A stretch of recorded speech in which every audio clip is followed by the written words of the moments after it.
The heart of Manchester, a city humming with life, but beneath its bustling streets lies a fortress of secrets, the Manchester Secure Deposit. Reputed to be the most secure vault in northern England, it guarded the fortunes of the city's elite.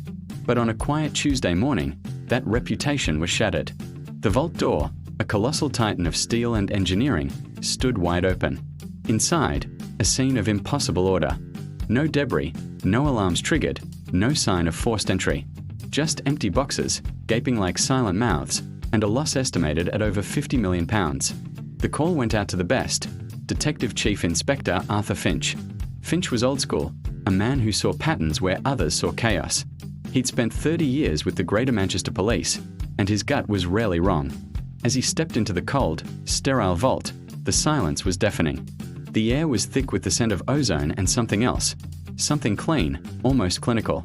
This wasn't a smash and grab. This was a ghost story. The security system, a state-of-the-art network of lasers, pressure plates, and biometric scanners, had been bypassed as if it never existed.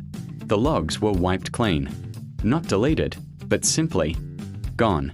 Finch and his team started digging.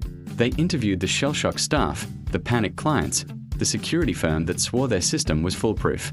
Every lead was a dead end. The thieves left no fingerprints, no DNA, no stray fibers. It was the perfect crime. Weeks turned into a month. The media frenzy was relentless, screaming headlines about the Manchester Phantom. Public pressure mounted, and the department was starting to look incompetent. Finch felt the weight of it all, the city's trust eroding with each passing day. He spent his nights staring at the case files. The images of the empty vault burned into his mind. He kept coming back to the security system. Bypassing it wasn't just about technical skill.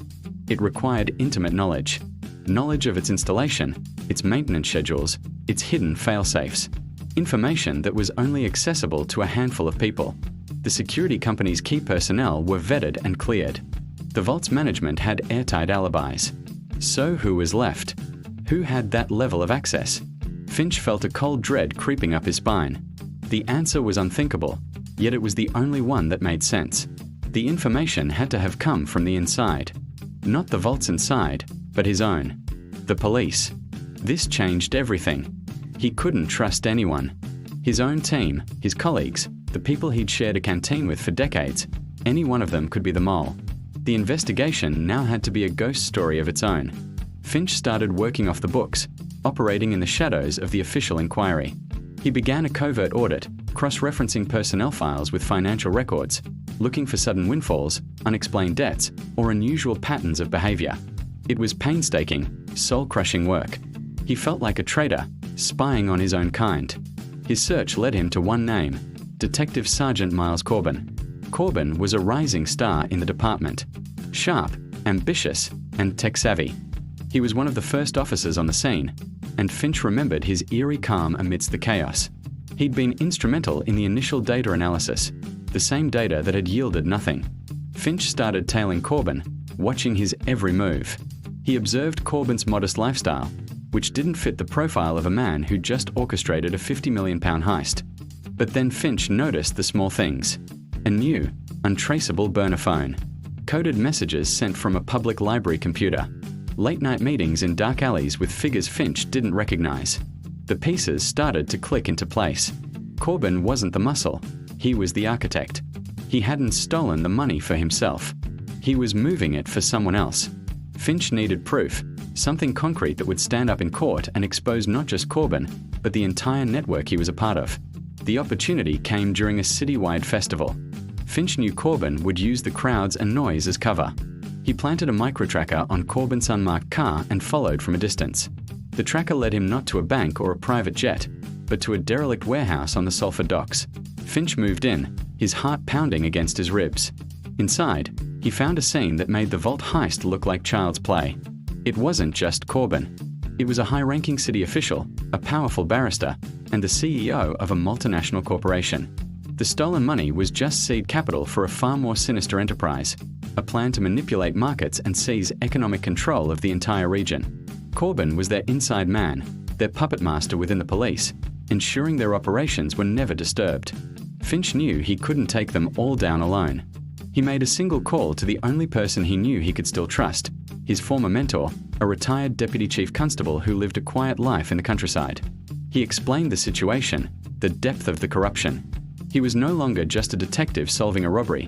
He was a man standing against a shadow government that had taken root within his own city. The call was a gamble, but it was his only move. As he waited for backup, concealed in the shadows of the warehouse, Finch watched the powerful men finalizing their plans. He saw the cold ambition in their eyes, the complete disregard for the law he had sworn to uphold. This was the true crime. The vault was just the beginning. Suddenly, the warehouse doors burst open. Floodlights washed over the conspirators. It wasn't just a few patrol cars, it was a full-scale tactical unit, led by his old mentor. The look of betrayal and shock on Corbin's face was something Finch would never forget. The aftermath was a political earthquake. The Manchester Vault mystery became the Manchester conspiracy. The trial exposed a web of corruption that reached the highest echelons of power. Detective Chief Inspector Arthur Finch became a reluctant hero, the man who trusted his gut and was unafraid to uncover a truth that threatened to tear his world apart. He'd solved the perfect crime, not by finding a fingerprint or a strand of DNA, but by understanding the darkest corners of human ambition. And in doing so, he reminded the city of Manchester that sometimes, the real monsters aren't the ones who break down doors, but the ones who hold the keys. Thanks for watching, and if you enjoyed this story, don't forget to like and subscribe for more deep dives into the most incredible cases.